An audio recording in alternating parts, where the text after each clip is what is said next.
اور اس کی بنیادی وجہ یہ ہے کہ نواسۂ رسول صلی اللہ علیہ وسلم امام حسین علیہ السلام اپنے خاندان سمیت اس مہینے میں شہید ہوئے۔ سوال یہ پیدا ہوتا ہے کہ آپ کی شہادت ہمیں کیا سبق سکھاتی ہے؟ آپ کی شہادت میں ہمارے لیے کیا نمونہ ہے؟ اس میں کوئی شک نہیں کہ حضرت امام حسن اور حسین رضی اللہ تعالی عنہما دونوں ہی حضور صلی اللہ علیہ وسلم کے بہت ہی پیارے تھے، بہت عزیز تھے۔ آپ ان کو جنت کے پھول کہا کرتے تھے۔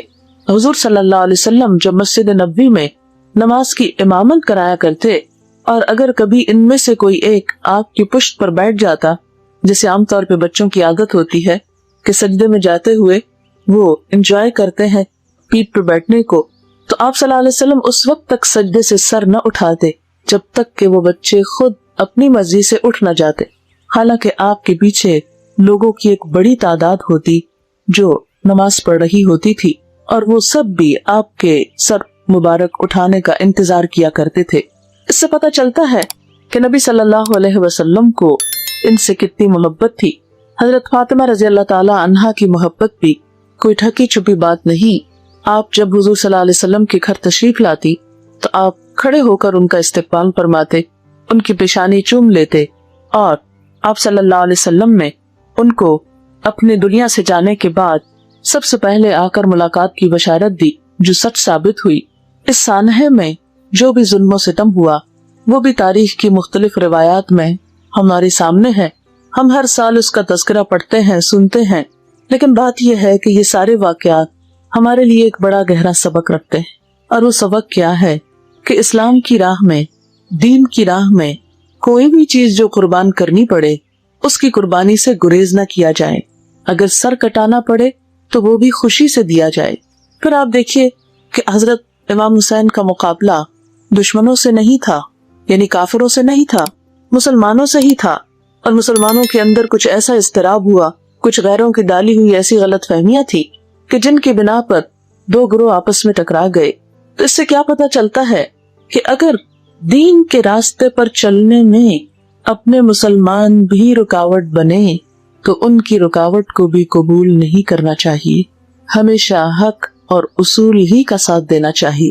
آج ہم اپنے معاشرے میں دیکھتے ہیں کہ اگر ہمارے اپنے ہی گھر کے اندر ہمارے بہن بھائی یا ہمارے شوہر ہمارے کسی دینی عمل کو پسند نہ کرے تو ہم فوراً ہی ہار مان بیٹھتے ہیں۔ آج تو بلکہ حال یہ ہو گیا ہے کہ اسلام پر عمل کرنے میں سب سے پہلی مخالفت گھروں سے ہی شروع ہوتی ہے۔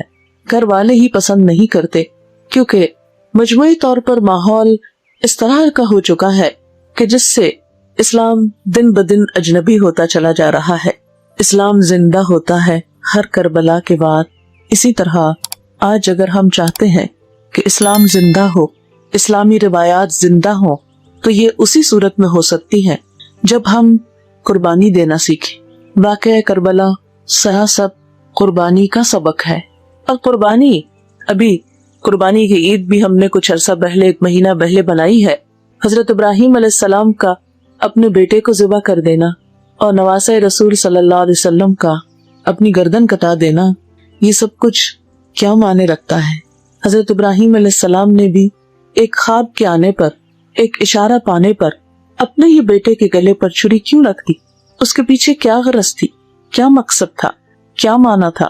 یہی نا کہ جو اللہ چاہے وہی سب سے مقدم ہے۔ اگر اللہ تعالیٰ کو یہ پسند ہے کہ میں اپنا بیٹا اس کے نام پر ذبح کر ڈالوں، اپنے ہاتھ سے چھری پھیر دوں، تو میں اس سے بھی پیچھے نہیں رہوں گا۔ آج ہم میں سے کتنے ہیں جو اللہ کے دین کے لیے، اسلام کی خاطر اپنے بچوں کو اسی طرح قربان کرنے کا جذبہ رکھتے ہوں؟ نبی صلی اللہ علیہ وسلم نے فرمایا تھا کہ میری امت پر ایک وقت ایسا آئے گا کہ جب غیر قومیں اس کی طرف اس طرح چڑھ دوڑیں گی کہ جس طرح بھوکے دسترخوان پر ٹوٹ پڑتے ہیں۔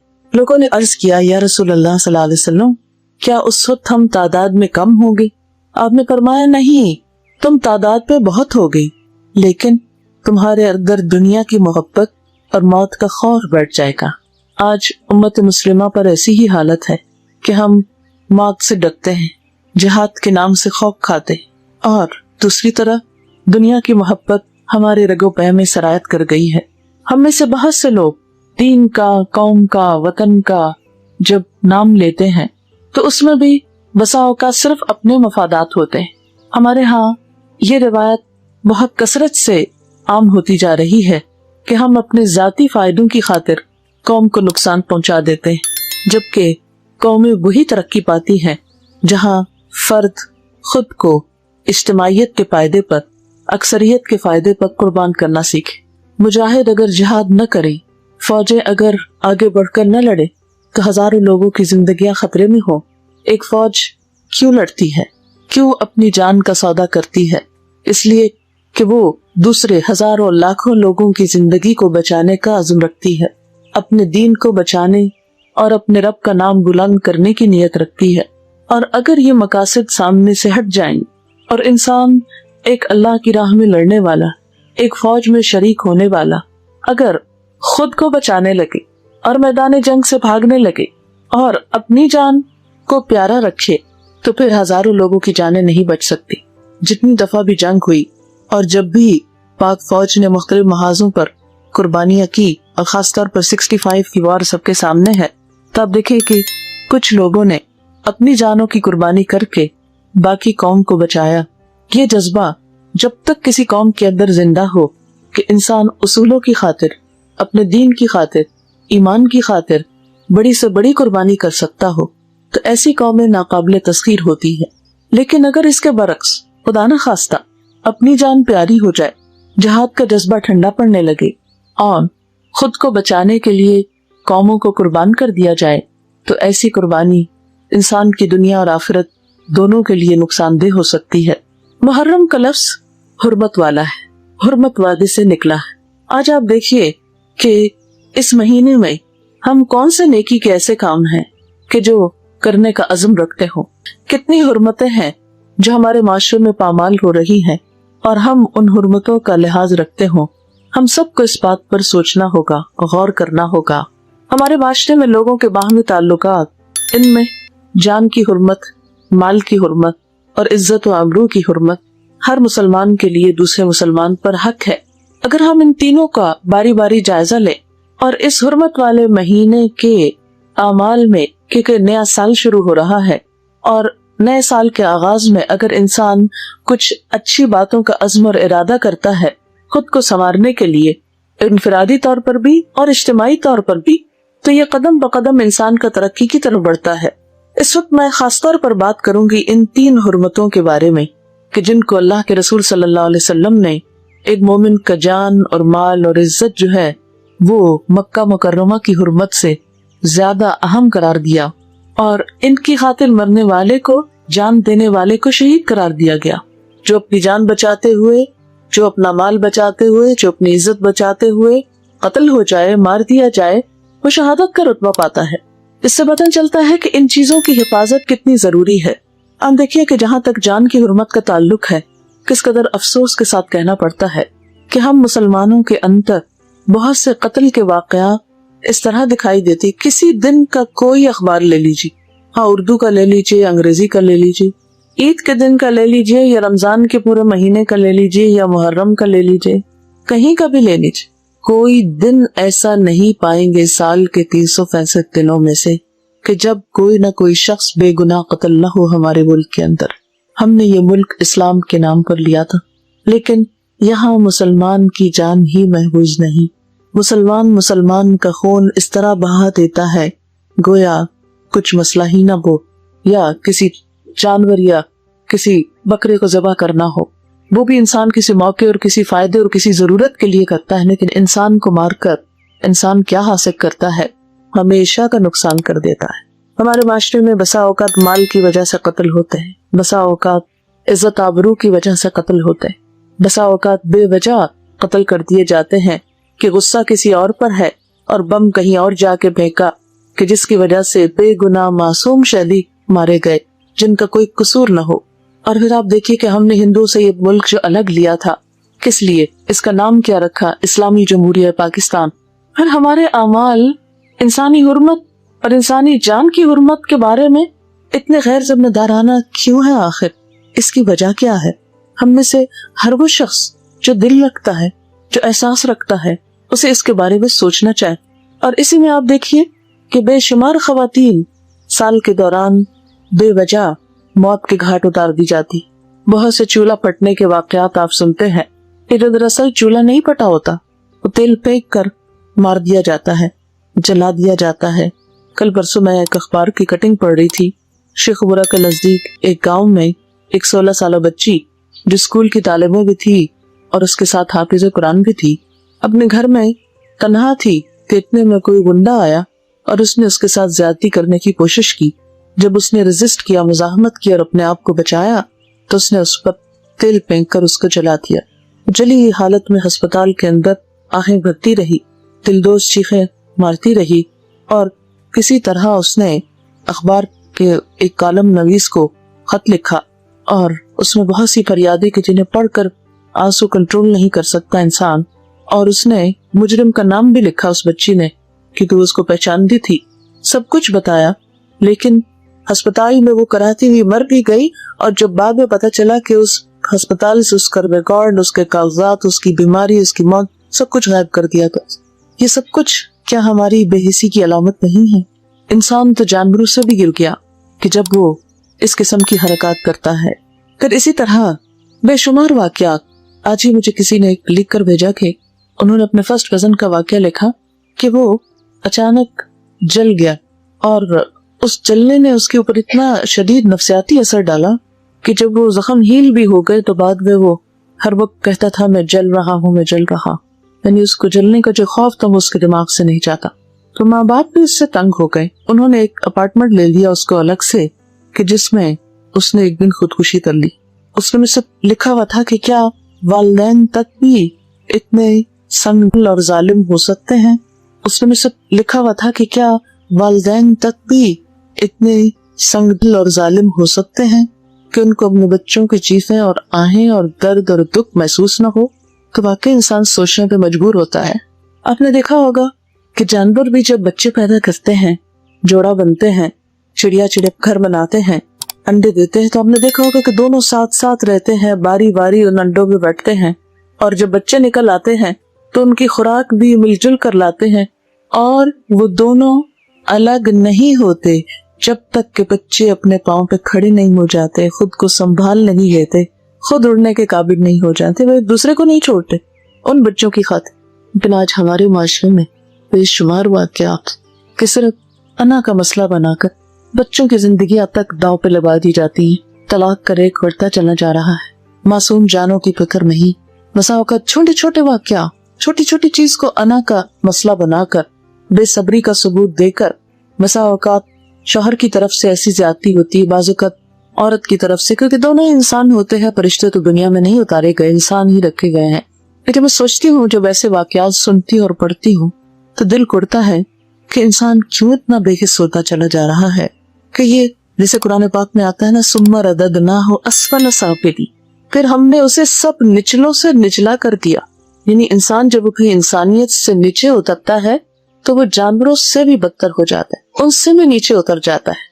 کہ جانور بھی اپنے بچوں کی خاطر اکٹھے رہتے ہیں, لیکن انسانوں میں بسا اوقات چھوٹی چھوٹی باتیں بچوں کی زندگیوں کو جہنم بنا دیتی. تو بات یہ ہو رہی تھی کہ جان کی حرمت, محرم اس بات کا تقاضا کرتا ہے کہ انسان جان کی حرمت اور جان کی قدر و قیمت جانے. جان کے بعد دوسرے کے مال کی قدر و قیمت, دوسرے کی مال کی حفاظت, کیونکہ مال کی حفاظت یہ بھی ضروری ہے, اور کسی کا مال ہم پہ حرام ہے اور اس کی حرمت آپ صلی اللہ علیہ وسلم نے بہت تاکید کے ساتھ بتائی. حتیٰ کہ اسلام میں چوری کرنے والے کا ہاتھ کاٹنے کا حکم ہے کہ ہاتھ کاٹ دیا جائے جو چوری کرے, خواہ وہ مرد ہو یا عورت ہو. پھر اسی طرح ہم دیکھتے ہیں کہ عزت و آبرو کی حرمت جو سب سے سستی ہو کر رہ گئی. ایک مسلمان دوسرے مسلمان کا جب مذاق اڑاتا ہے تو وہ اس کی عزت و آبرو پر حملہ آور ہوتا ہے. کسی کا مذاق اڑانا, کسی کے برے نام رکھنا, یہ دوسرے کی عزت کو پامال کرنا ہے. مومن کی پہچان کیا بتائی گئی؟ نبی صلی اللہ علیہ وسلم نے فرمایا المسلم من سلم المسلمون من لسانہ و یدہ. مسلمان تو وہ ہوتا ہے جس کے ہاتھ اور زبان سے دوسرے مسلمان محفوظ رہے. یعنی مسلم ہونے کا سرٹیفکیٹ تو اس کو ملتا ہے کہ جس کی زبان سے کسی کو تکلیف نہ پہنچے اور جس کے ہاتھ سے کسی کو تکلیف نہ پہنچے. پھر آپ صلی اللہ علیہ وسلم نے کیا فرمایا کہ تم میں سے کوئی شخص مومن نہیں ہو سکتا جب تک کہ وہ اپنے مومن بھائی کے لیے وہ نہ چاہے جو وہ اپنے لیے چاہتا ہے. کیا ہم اپنے لیے چاہتے ہیں کہ کوئی ہمارا مذاق اڑائے؟ کیا ہم اپنے لیے چاہتے ہیں کہ کوئی ہم کو برے نام سے یاد کرے؟ کیا ہم اپنے لیے چاہتے ہیں کہ کوئی ہم پہ ہنسے؟ ہم چاہتے ہیں کہ کوئی ہماری بے عزتی کرے؟ ہم چاہتے ہیں کہ کوئی ہمیں بھری محفلوں میں رسوا کرے؟ اپنے لیے ہم کبھی نہیں چاہیں گے. لیکن ایسا کیوں ہے کہ ہم دوسروں کی عزت و حرمت کا لحاظ اور پاس نہیں رکھتے؟ غیبت کیوں حرام کی گئی؟ بہتان لگانا، الزام لگانا کیوں حرام قرار پایا؟ غیبت کو زنا سے بدترین بتایا گیا، یعنی زنا کو سب برا کہتے ہیں. آپ صلی اللہ علیہ وسلم نے غیبت کو اس سے بھی بڑی برائی قرار دیا. لیکن بہت سے لوگ جو بظاہر پاک دامن کہلاتے ہیں لیکن اس بات کا لحاظ نہیں رکھتے کہ وہ اپنی نجی مجلسوں میں بیٹھ کر، اپنے کلوز سرکلز میں بیٹھ کر کس کس کا مذاق اڑاتے ہیں، کس کس کی برائی کرتے ہیں، کس کس کو بے وجہ تنقید کا نشانہ بناتے ہیں. نبی صلی اللہ علیہ وسلم سے جب غیبت کی تعریف پوچھی گئی کہ غیبت کیا ہوتی ہے تو آپ نے فرمایا ذکرک اخاک بما یکرہ، تمہارا اپنے بھائی کا ذکر اس انداز میں کرنا کہ وہ سنے تو ناپسند کرے، جو اس کو اچھا نہ لگے. بسا اوقات ہم کسی کے سامنے تو بہت خوشامد کر، بہت اچھی طرح آپا کہہ کے پکاریں گے، باجی کہیں گے، کچھ اور بولیں گے، لیکن پیچھے اس انداز سے نام لیتے ہیں کہ اگر کوئی شخص سنے تو دوبارہ ہماری شکل نہ دیکھے. بعض اوقات ایک مجلس میں کچھ لوگ بیٹھے ہوتے ہیں، بہت اچھی طرح ایک دوسرے سے بات کرتے ہیں، بظاہر بہت کائنڈ اور بہت کیئرنگ نظر آتے، لیکن جو ہی ان میں سے ایک اٹھتا ہے تو سارے ہاتھ دھو کے اس کے پیچھے پڑ جاتے اور ہر قسم کی برائیاں اس میں سے چن کر اس کو بدنام کرنے کی کوشش کرتے ہیں.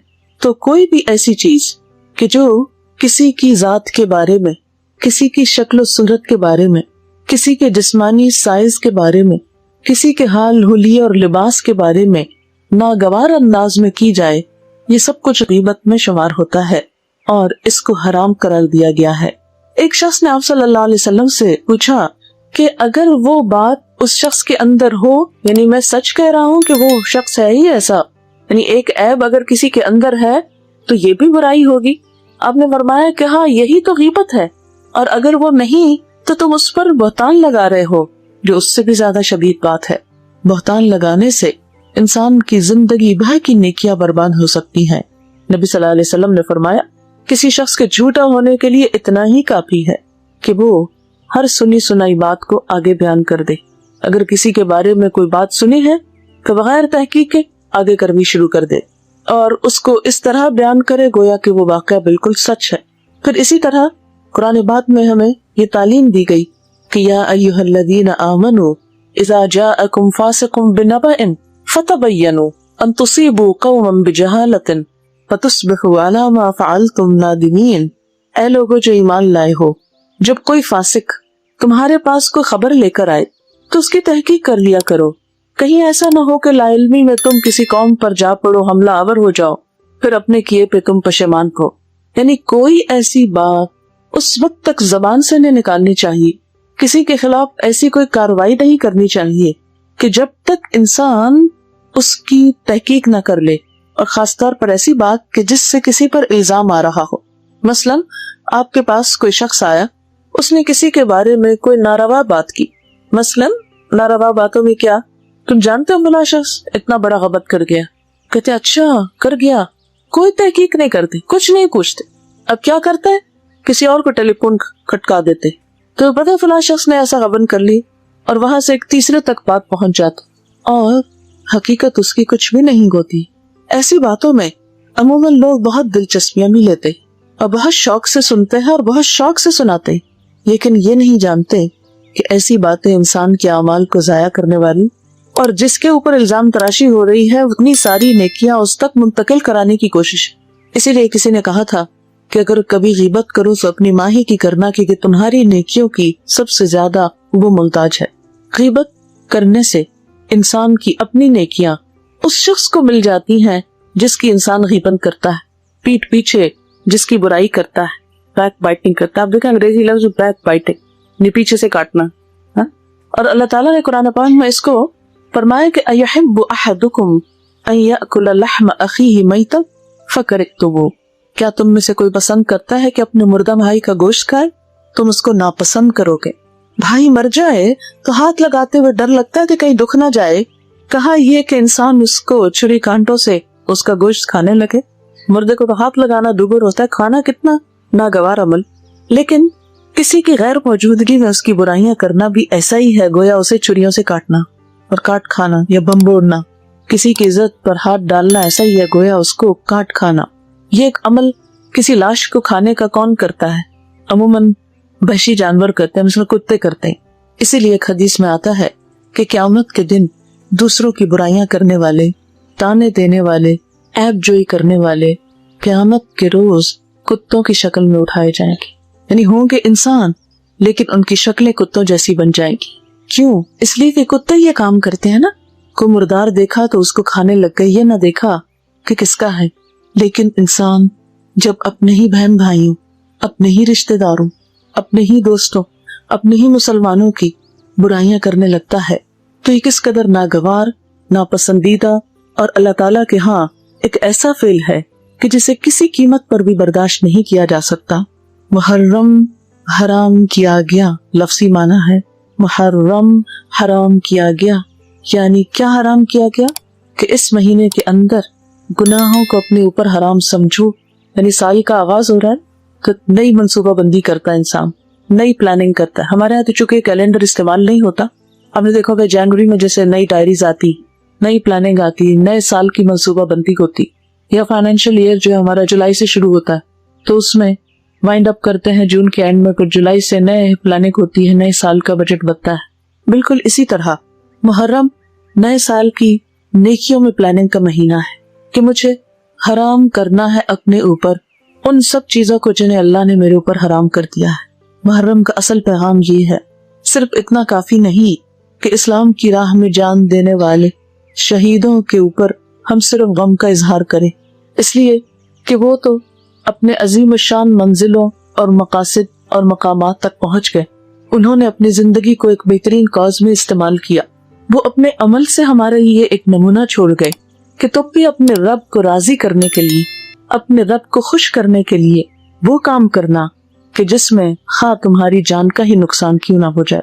لیکن ہم اپنی زبان کو کنٹرول نہیں کر سکتے، ہم اپنے دل میں دوسروں کے بارے میں بدگمانی اور برے خیال لانے کو کنٹرول نہیں کر سکتے۔ تو جو شخص اپنے نفس کو کنٹرول نہیں کر سکتا وہ جان کہاں دے سکتا ہے؟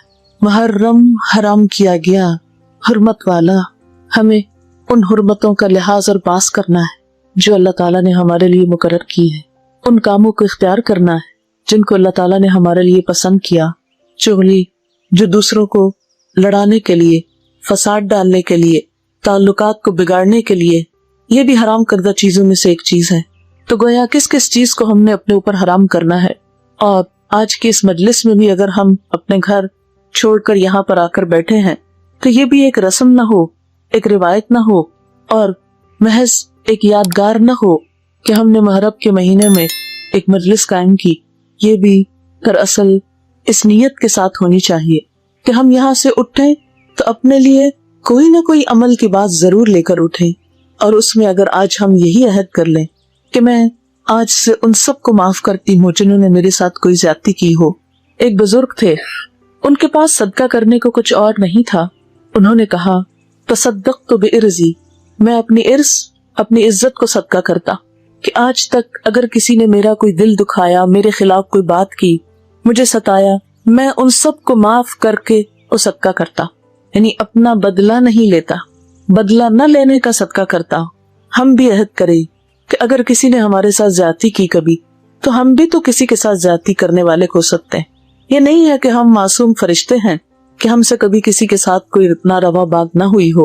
اگر کسی نے ہمارے ساتھ کوئی ایسی چیز کی جو ہم کو ناگوار گزری تو ہم نے بھی زندگی میں کئی ایسی باتیں کہی ہوگی، ہماری زبان سے بھی کسی کے لیے دل آزاری کے لفظ نکلے ہوں گے، تو کیا ہم اپنے لیے نہیں چاہتے کہ اللہ ہم کو معاف کر دے؟ قرآن پاک میں اللہ تعالیٰ فرماتے ہیں الا تحبون ان یغفر اللہ لکم، کیا تم پسند نہیں کرتے کہ اللہ تم کو معاف کر دے؟ اگر تم پسند کرتے ہو کہ اللہ تم کو معاف کر دے تو تم دوسروں کو معاف کرنا سیکھو۔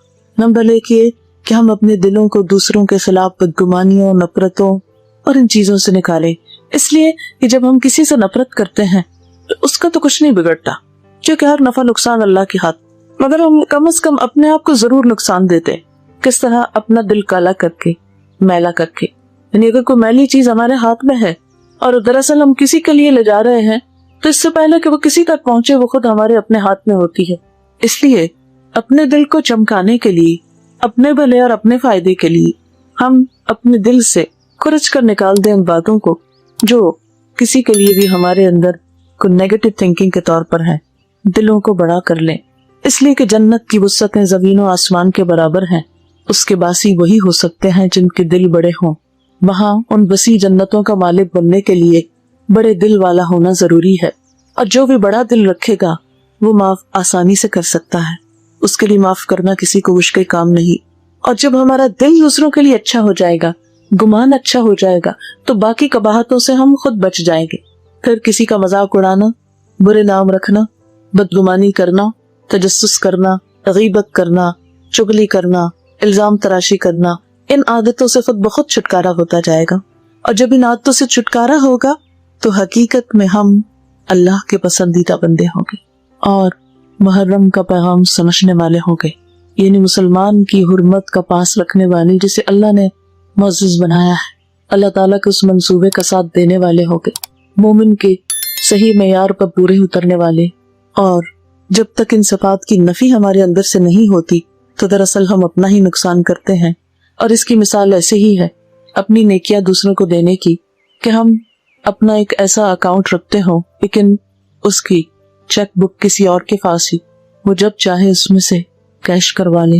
نیکیوں کے بینک میں نیکیاں ڈال رہے ہیں جبکہ انہیں کیش دوسرے کرواتے جا رہے ہیں، جن کا ہم برا چاہتے ہیں اور جن کو ہم برا سمجھتے ہیں، جن سے ہم نفرت کرتے ہیں، جن کا ہم بدنام کرنا چاہتے ہیں، جن سے ہم کوئی انتقام لینا چاہتے ہیں. دراصل ان سے انتقام کی بات تو بعد میں ہوگی، لیکن اپنی نیکیوں سے ہاتھ دھونا اور اپنے لیے آخرت کے امن کے رستے مسدود کرنا، یہ پھر ہمارے حصے میں نہ آئے.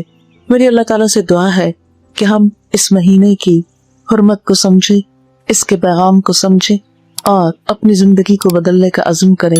تو میں خلاصہ بیان کروں گی کہ اسلامی کیلنڈر کا پہلا مہینہ، اسے اللہ تعالیٰ نے پہلا بنایا، اس کی حرمت اللہ تعالیٰ نے بنائی، نبی صلی اللہ علیہ وسلم نے باقی رکھی. اور اس مہینے کا روزہ 9ویں 10ویں کا رکھنا افضل ہے. اگر کسی وجہ سے 2 دن کا رکھنا مشکل ہو تو کم از کم 10ویں کا روزہ رکھنے کی نیت. اور اسی طرح حضرت امام حسین رضی اللہ تعالیٰ عنہ کے واقعے سے قربانی کا سبق، اور قربانی میں سب سے پہلے اپنی انا قربان کرنا، دوسروں کو معاف کرنا، اور اپنی زبان، اپنے دل، اپنے خیالات کو ان چیزوں سے پاک کرنا جو انسانی تعلقات کی خرابی کا باعث بنتے ہیں، تاکہ ہمارے لیے یہ دنیا کی زندگی باہمی تعلقات کے اچھا ہونے کی وجہ سے ایک جنت بن جائے. کیونکہ شہیدوں کے لیے بھی جنت اسی لیے ہے کہ وہ جان دیتے ہیں. تو جو اپنے نفس کو کنٹرول کر سکے، اپنے نفس کے شر کو ذبح کر سکے، انشاءاللہ ان کے لیے بھی کچھ جنت کے دروازے کھلے گی. شرط یہ ہے کہ ہم عمل کرنے والے ہوں. جی کوشچن ہے کوئی تو کر لیجئے. عمل میں اور نیت میں پاکیزگی اور اخلاص اور یہ سب چیزیں کیسے پیدا ہوتی ہیں؟ جس طرح مادی چیزوں کا میلا ہونا ہوتا ہے، ایسے ہی دل بھی میلے ہو جاتے ہیں نا، روح پر بھی دھبے پڑ جاتے ہیں، نیتیں بھی بعض اوقات پھسلنے لگتی. تو جس طرح اس گلاس کو دھونے کے لیے پانی چاہیے اور ڈٹرجنٹ چاہیے، اسی طرح دل کو دھونے کے لیے بھی کچھ چاہیے. دل کو دھونے کا بہترین طریقہ جو ہے وہ کلام الہی، اللہ تعالیٰ کا قرآن. قرآن پاک میں بھی اور حدیث پاک میں وحی الہی کو یعنی قرآن کو بارش سے تشبیہ دی گئی. جس طرح بارش آتی تو پورا ماحول گل جاتا ہے، ہر چیز پہ پڑتی، بالکل اسی طرح قرآن پاک زندگی کے ہر موضوع، ہر بات، ہر چھوٹی بڑی چیز پر انسان کی رہنمائی کرتا ہے. جب انسان قرآن پاک سے ایک تعلق قائم کرتا ہے تو یقیناً دلوں کی صفائی ہوتی. نبی صلی اللہ علیہ وسلم نے فرمایا کہ دلوں کو زنگ لگ جاتا ہے جیسے لوہے کو زنگ لگتا ہے. تو صحابہ کرام نے پوچھا کہ لوہے کا زنگ دور کرنا تو ہم جانتے ہیں، دلوں کا زنگ کیسے دور کری؟ تو اس وقت بھی آپ صلی اللہ علیہ وسلم نے ہی فرمایا کہ کثرت سے قرآن کو پڑھو اور موت کو بھی کثرت سے یاد کرو. 2 چیزیں انسان کو فائدہ دیتی ہیں. ایک تو یہ کہ انسان اپنے انجام کو سامنے رکھے. دنیا کے کامیاب انسانوں کا جب تجزیہ کیا گیا کہ ان کی کامیابی کی کیا وجوہات تھی، تو ان میں سے ایک بڑی وجہ یہ بتائی گئی کہ وہ اپنے انجام کو دیکھ کر آغاز کرتے ہیں کسی کام کا، یعنی انجام کو سامنے رکھ کر آغاز. اور عام روزمرہ زندگی میں بھی ہم دیکھتے ہیں کہ مثلاً اگر ہم گلاس کہیں رکھنے لگے تو پہلے یہ دیکھیں گے کہ سرفس کیسی ہے اور پھر انجام دیکھ کے اتنے ہی زور سے رکھیں گے اس کو. اسی طرح کسی بھی کام، مثلاً فرش اگر چکنا ہے تو ہم قدم رکھنے سے پہلے احتیاط کریں گی. اس سڑک سے اتنے میل پر وہ ہے، مجھے اتنے گھنٹے چاہیے، اس کے مطابق آپ سفر کرتے ہیں. اس کو ذہن میں رکھ کے اس کی ڈائریکشن لے کے آپ، اگر آپ یہ معلوم ہی نہ کریں، کسی کے گھر چلی ہوا وہ تو بہت دور کی بات ہے، کسی کے گھر جانا ہے، مثلا مجھے یہاں آنا، اگر مجھے ایڈریس ہی نہیں معلوم تو میں اپنا سفر ہو سکتا ہے ادھر کو کرنے کے بجائے کسی اور طرف کرنے لگ، وقت بھی ضائع ہوتا، آپ لوگ بھی تکلیف اٹھاتے اور مشقت ہی مشقت. تو بالکل اسی طرح ہم سب زندگی کے ایک سفر میں ہیں. جب تک ہم اپنا انجام، اپنی آخرت، اپنا حساب سامنے نہیں رکھتے اس وقت تک یہ سفر درست نہیں ہو سکتا. ایک تو یہ ہے کہ اس کو سامنے رکھا ہے، دوسرا یہ ہے کہ اپنی کمپنی کو ضرور دیکھیں کہ ہم جہاں اٹھتے بیٹھتے ہیں کہیں ایسا تو نہیں کہ وہاں اللہ کی حدود پامال ہوتی ہو، کہ میں کہیں کسی کے پاس بیٹھتی ہوں تو غیبت شروع ہو جاتی، یا کوئی ایسا انسان میرے آس پاس ہے جس کی سوچ بہت نیگیٹو ہے کہ اس کے پاس بیٹھتے ہی ہر چیز مجھ کو بری لگنے لگتی، ہر چیز میں عیب نظر آتے ہیں، ہر چیز کو کریٹیسائز کر رہے ہیں، ہر چیز کے نیگیٹو پہلو کو، منفی اندھیرے پرخ کو دیکھ رہے ہیں. تو یہ بہت ضروری ہے زندگی میں بھی ایسے لوگوں کے ساتھ تعلق قائم کریں، ایسی مجلسوں میں اٹھیں بیٹھیں کہ جہاں دلوں کی صفائی ہوتی رہے. دلوں کی صفائی کے لیے دو چیزیں بڑی اہم ہیں، ایک اچھی صحبت، اچھی مجلس، اور دوسرے اللہ کی کتاب. کیونکہ نبی صلی اللہ علیہ وسلم نے جب انسانوں کا تزکیہ کیا جیسے قرآن پاک میں آتا ہے تو اس کے لیے ایک تو آپ کا اپنا وجود تھا اور دوسرے وہ تعلیم تھی، یعلمہم الکتاب والحکمہ، کتاب اور حکمت کو سکھانا. جہاں ہم نے اور بہت کچھ سیکھا ہے، بہت کچھ کرتے رہتے ہیں، وہاں اس چیز کی طرف اپنے فائدے کے لیے توجہ دینا بہت ضروری. کسی بھی چیز کو پہچاننے کے لیے ضروری ہے کہ پہچانا جائے. یہ میں آپ کو بتا دوں کہ عربی زبان جو ہے بولنے کے لیے ایز اے لینگویج تو شاید مشکل ہو، لیکن قرآن پاک میں آتا ہے وَلَقَدْ يَسَّرْنَا الْقُرْآنَ لِلذِّكْرِ فَهَلْ مِن مُدَّكِرٍ.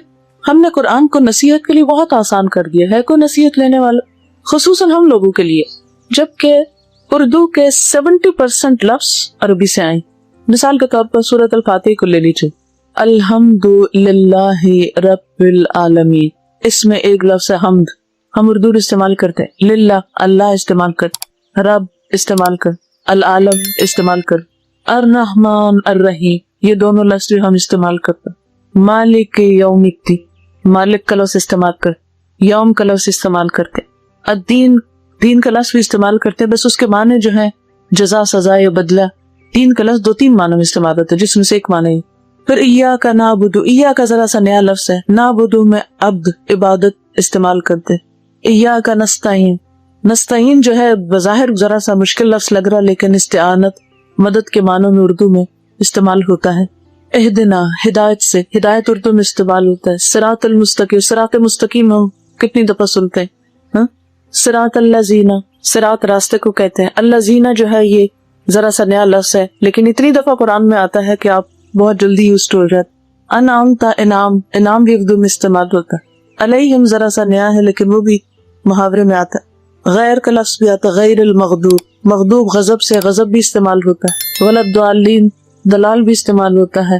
تو آپ دیکھیں گے کہ اگر آپ تھوڑا سا بھی اس پہ کوشش اور محنت کریں تو یہ میرے کئی سالہ تجربے سے میں نے یہ بات دیکھی ہے کہ قرآن دنیا کی آسان ترین کتاب ہے جس کو ہم ذرا سی کوشش اور غور سے اگر ریلیٹ کرے اپنی لینگویج کے ساتھ بہت جلد پتہ چل جاتا ہے کس لفظ کا کتنا. اور دوسری بات یہ ہے کہ نعوذ باللہ ترجمے کرنے والوں نے آخر خدا کو جان دینی ہے. ایسی بات نہیں ہے کہ وہ انہوں نے کوئی منمانی باتیں لکھی ہوئی ہیں، اکا دکا کہیں کوئی انسانی غلطی کوتاہی اگر کسی سے ہوئی بھی تو دوسروں نے اس کی اصلاح کی، چھوڑا نہیں کسی نے. قرآن پاک میں لکھا ہوا ہے لا یأتیہ الباطل من بین یدیہ ولا من خلفہ، کہ باطل اس کتاب کے نہ آگے سے آ سکتا نہ پیچھے سے آ سکتا، اس میں مداخلت نہیں کر سکتا، اس میں تحریک نہیں ہو سکتا، اس کو کوئی مستقل طور میں نہیں بدل سکتا. ابھی میں نے کہا نا کہ انجام کو دیکھ کے آغاز کریں، تو 10 سال بعد اگر ایک چیز آپ کی ضرورت پیش آنے والی ہے اور آج سے آپ اس کی تیاری کر رہے ہیں تو اس کو کوئی برائی نہیں ہے. لیکن اگر کسی شخص سے بس ہے ہی نہیں تو وہ روئے نہیں، مایوس نہیں، وہ ہر نیا دن ایک نئی زندگی لاتا ہے. اسے اپنے دل کو ٹھارس دینی چاہیے کہ اللہ تعالیٰ اس کے لیے سبب پیدا کرے گا. یعنی کبھی بھی انسان نیگیٹو سائڈ پہ نہ سوچے، لیکن اس کا یہ مطلب نہیں کہ جس کے پاس ہے وہ صرف اس کی آج گوا دے کہ کل کو دیکھیں گے. ضائع کرنا نہیں، کوشش کرنی چاہیے، پلاننگ سے منع نہیں کیا گیا۔ وآخر دعوانا ان الحمد للہ رب العالمین، سبحان اللہ والحمد للہ ولا الہ الا اللہ واللہ اکبر ولا حول ولا قوة الا باللہ العلی العظیم۔ اللہم صل علی محمد وعلی آل محمد کما صلیت علی ابراہیم وعلی آل ابراہیم انک حمید مجید۔ اللہم بارک علی محمد وعلی آل محمد کما بارکت علی ابراہیم وعلی آل ابراہیم انک حمید مجید۔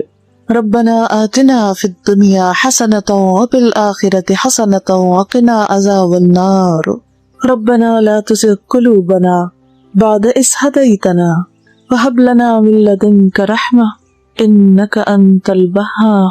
ربنا هب لنا من أزواجنا وذرياتنا قرة أعين وجعلنا للمتقین اماما۔ یا اللہ پاک، جو کچھ ہم نے پڑھا ہے اس میں جو بات آپ کی مرضی کے مطابق ہو ہمیں اس پر عمل کی توفیق عطا فرما، اس کو اپنی رحمت سے قبول فرما، اور اگر کوئی بات نادانستگی میں آپ کی مرضی کے خلاف ہوئی ہو تو ہم سب کو بخش دے اور اس رستے کی ہدایت دے جو تیرا پسندیدہ ہو۔